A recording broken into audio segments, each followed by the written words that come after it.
Les chiffres ne sont pas en mesure de dissuader un individu quelconque de jouer, car l'appât du gain et la croyance des hommes en leur bonne étoile est plus conséquente qu'un simple calcul de probabilité qui montre que les chances de gagner sont quasi nulles.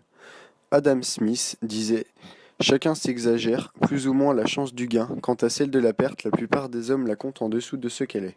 Le domaine des jeux d'argent joue un rôle important dans l'incitation de jouer envers les divers consommateurs. En effet, dans l'exemple présenté ci-dessous nommé cash, est indiqué que l'on a une chance sur 4 de gagner. Cependant, elle n'indique en aucun cas le montant perçu qui s'avère souvent de petites sommes, qui remboursent tout juste en général l'achat du ticket à gratter. Aussi, nous pouvons voir sur le ticket que la somme maximale à gagner est mise en valeur par un caractère gras et est tout de suite visible. Elle attire l'œil, ce qui va logiquement renvoyer un message de gain au futur acheteur.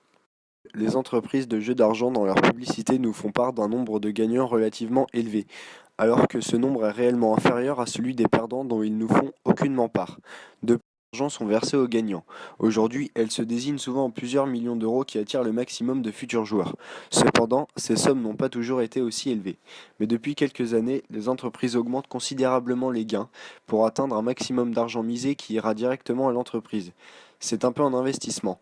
L'entreprise met en valeur une somme colossale d'argent, beaucoup de joueurs vont miser plus ou moins beaucoup d'argent, et au final, les mises seront supérieures aux gains et donc un gros bénéfice pour l'entreprise. Cette augmentation des gains est encore plus d'actualité et fait l'objet d'une gamme de records, car en janvier 2016, la cagnotte de la loterie nommée Powerball a atteint une somme record de 1,2 milliard d'euros. Il n'y a pas que l'augmentation des gains à la loterie qui incite le joueur à jouer davantage.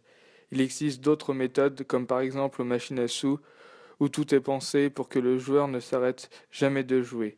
Musique qui nous fait croire que l'on est proche de gagner, ou encore hôtesse, pour que les personnes n'aient pas besoin de se déplacer, etc. Pour les tickets à gratter, les entreprises mettent souvent des nombres ou des symboles proches de se demander, pour ainsi nous faire croire qu'on y est presque et nous donner envie d'en acheter d'autres.